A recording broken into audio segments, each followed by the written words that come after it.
Harold is 72 years old, a retired postal worker from Ohio. For nearly 5 years, Harold took his blood pressure medication every single morning without missing a day.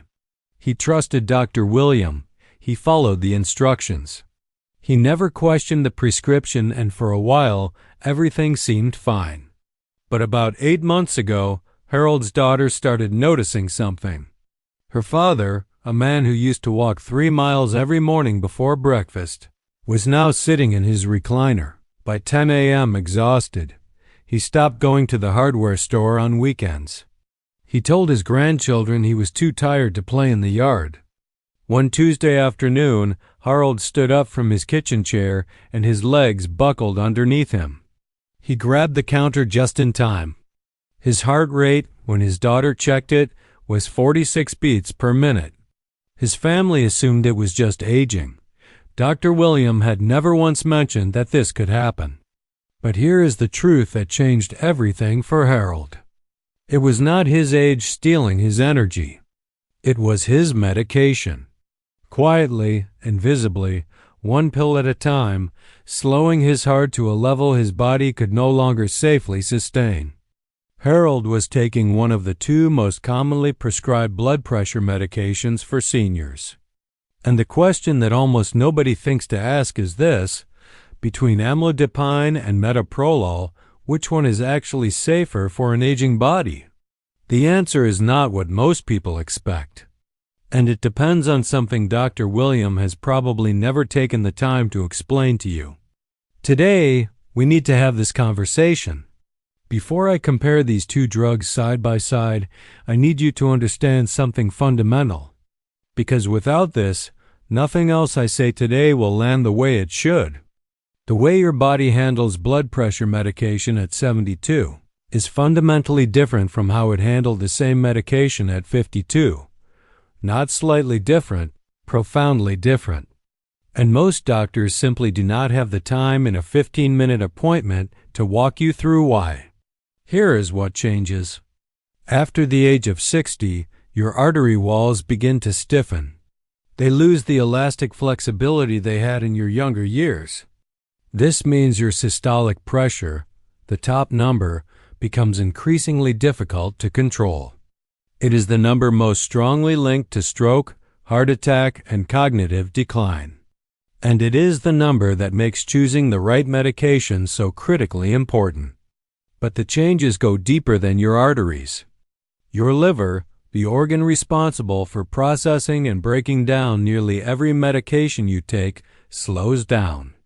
Drugs stay in your system longer. They accumulate at higher concentrations.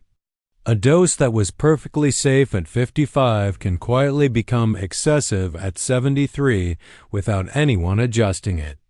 Your kidneys filter more slowly. Your nervous system responds less quickly to sudden drops in blood pressure, which is why standing up too fast can send an older adult to the floor while a younger person barely notices. And your heart itself becomes more sensitive to medications that alter its rhythm or speed. This is the lens I need you to carry through everything that follows. A medication is not inherently safe or dangerous. It becomes one or the other based on the body it enters. And after 60, that body has changed in ways that demand a completely different conversation.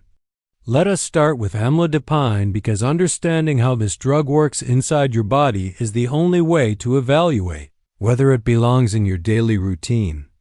Amlodipine is a calcium channel blocker.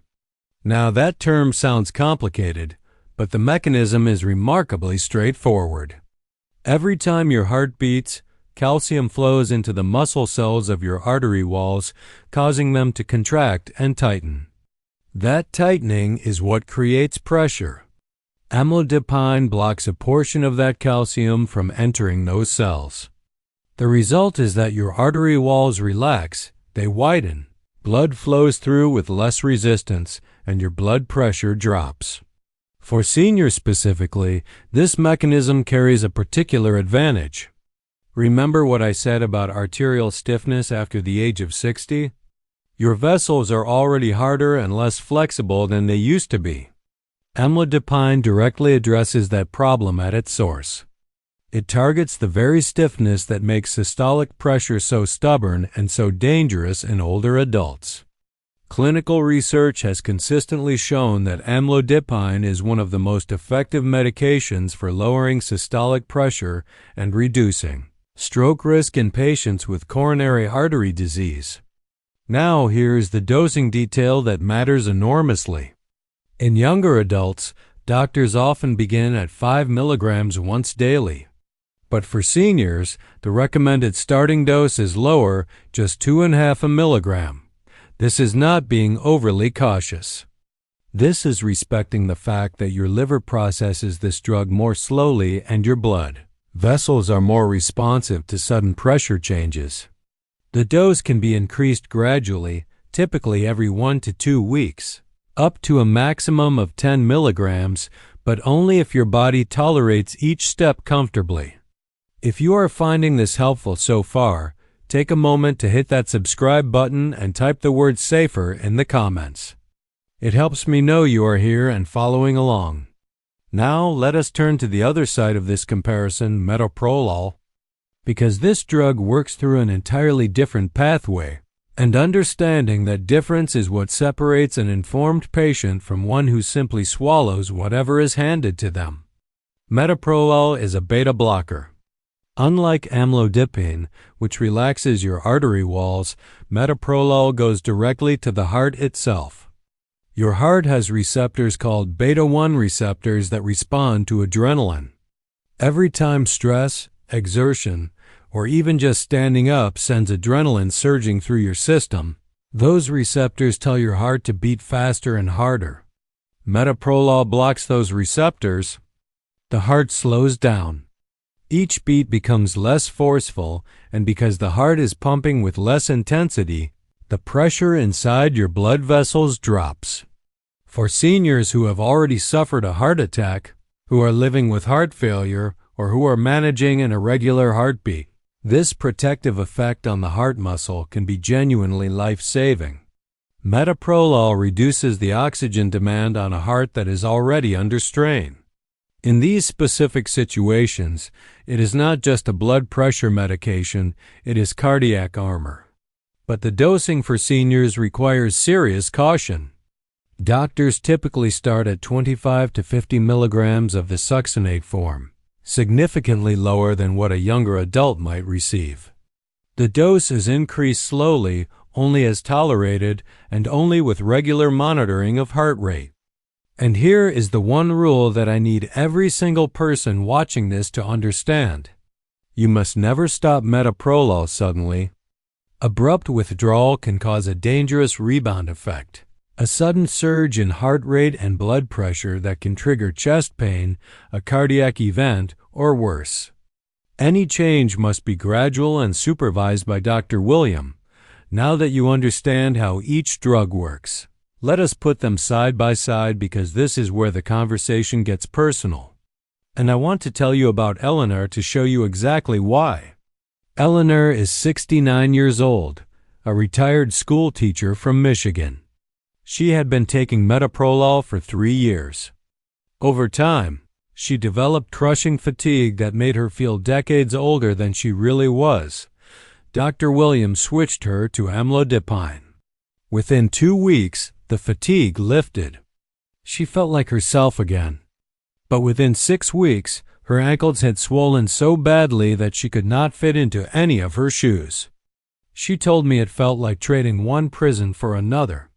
Eleanor's story illustrates the central truth of this comparison. Neither drug is universally safer.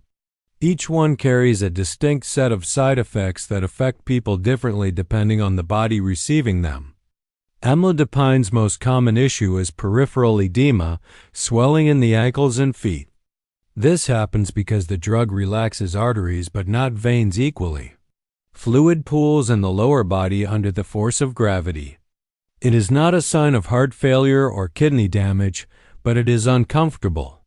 It affects mobility, and for seniors with balance concerns, it can become a genuine safety problem. Some patients also experience facial flushing, dizziness when standing, or mild palpitations. Metoprolol side effect profile looks completely different.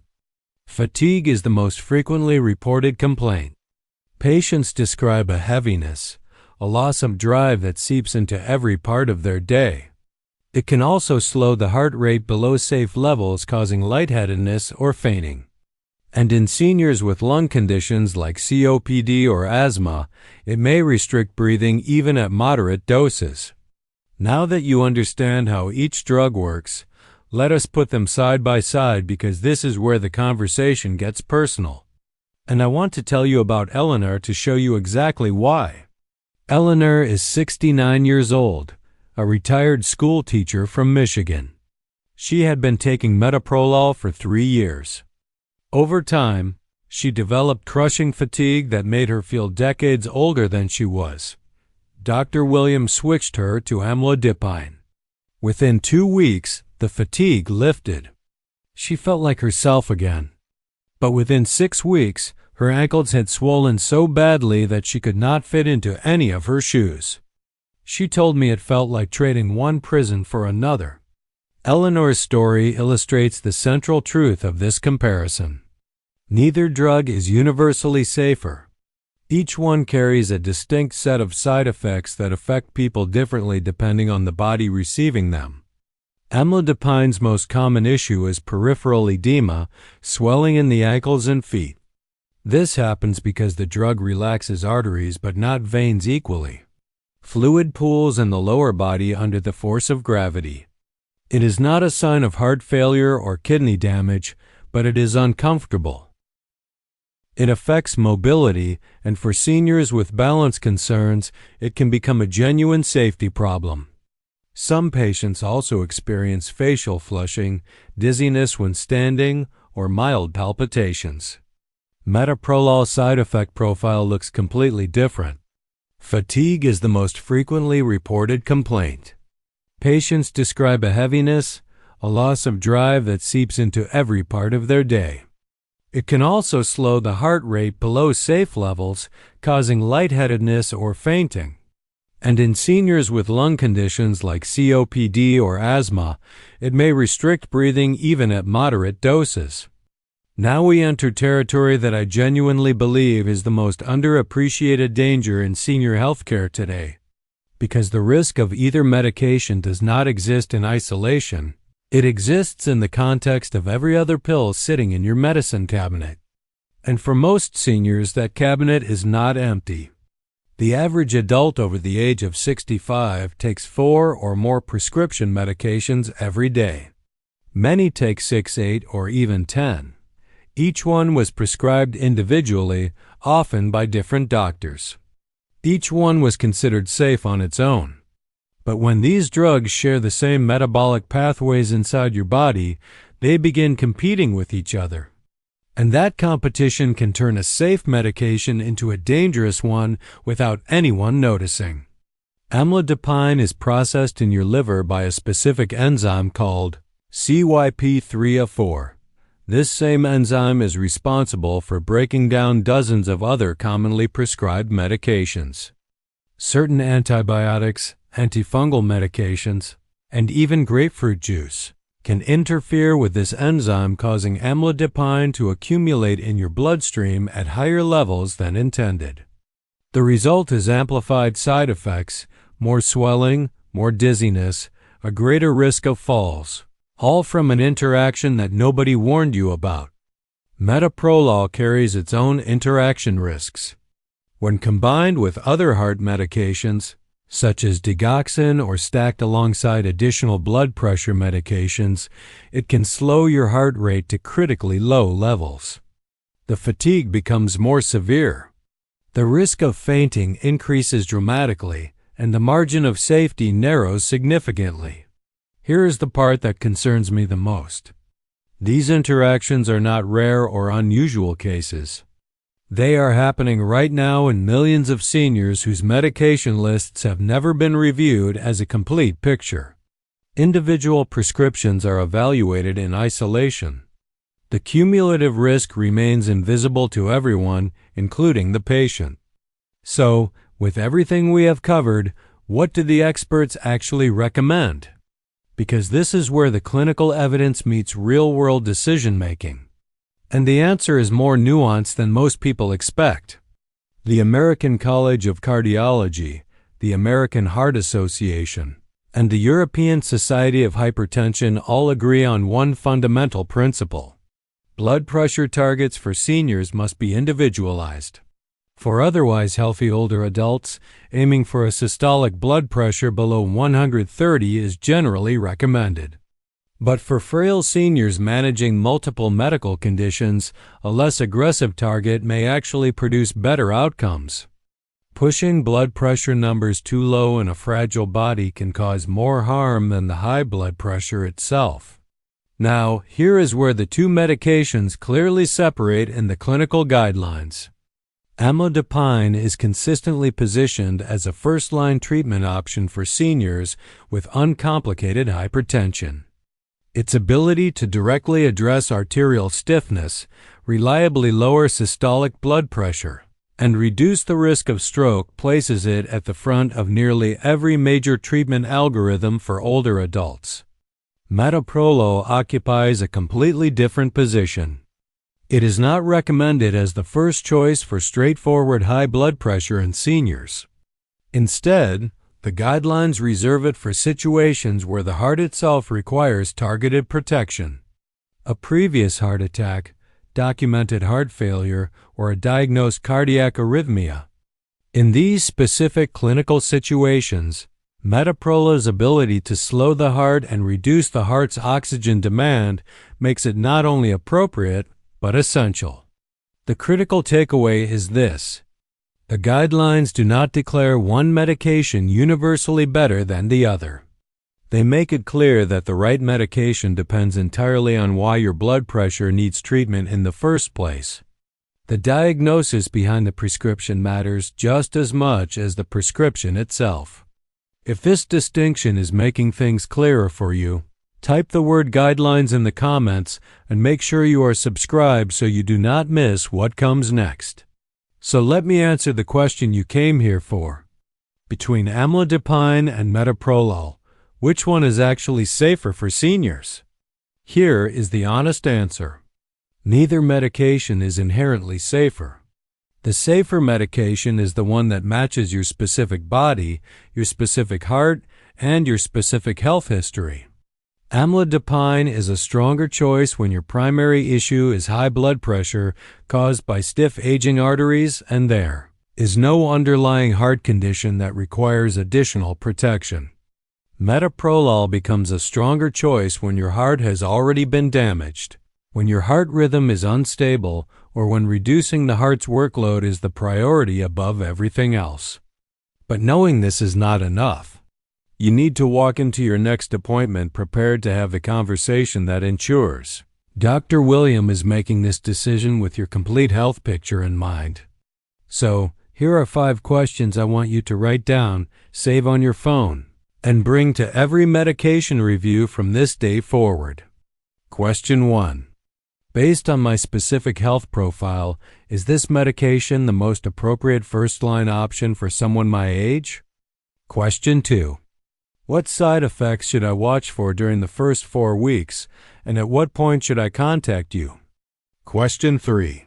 Has my complete medication list been reviewed for possible interactions with this prescription? Question 4. What is my target blood pressure, and has that target been adjusted for my age and overall health condition? Question 5. How often should we reassess whether this medication is still the right fit for me?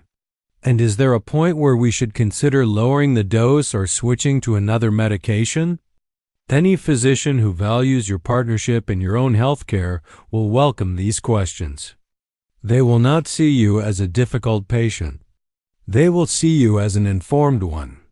Now I want to take you back to Harold, the 72-year-old retired postal worker who grabbed his kitchen counter just in time to stop himself from collapsing onto the floor. The man whose family believed he was simply getting older, when in reality his medication was quietly draining the energy from his everyday life. After that frightening afternoon, Harold's daughter insisted on a complete medication review. Dr. William looked at the entire picture, his medical history, his heart function, and all of his other prescriptions, and made a carefully supervised transition from Metoprolol to Amlodipine, beginning with a conservative starting dose. The transition was gradual, closely monitored, and adjusted over several weeks. Within 2 months, Harold's resting heart rate returned to a healthy range. His energy came back in a way his daughter described as watching someone wake up from a long sleep. He started taking his morning walks again. He went back to the hardware store on Saturdays. He got down on the floor and played with his grandchildren for the first time in more than a year. Harold's story is not a miracle. It is what happens when a medication decision is made with the right information, the right questions, and the right partnership between a patient and Dr.Richard, your blood pressure. Medication is not a small detail that should be managed on autopilot. It is a decision that deserves your full attention, your active involvement, and Dr.Richard careful consideration of who you are today, not who you were when the prescription was first written. This video is for educational purposes only and does not replace the advice of your personal physician. Never stop, start, or change your medication without first consulting Dr. Richard. If you found this video valuable today, please subscribe, turn on the notification bell, and let me know in the comments. Are you currently taking Amlodipine, Metoprolol, or both? Your experience may be exactly what someone else in this community needs to hear.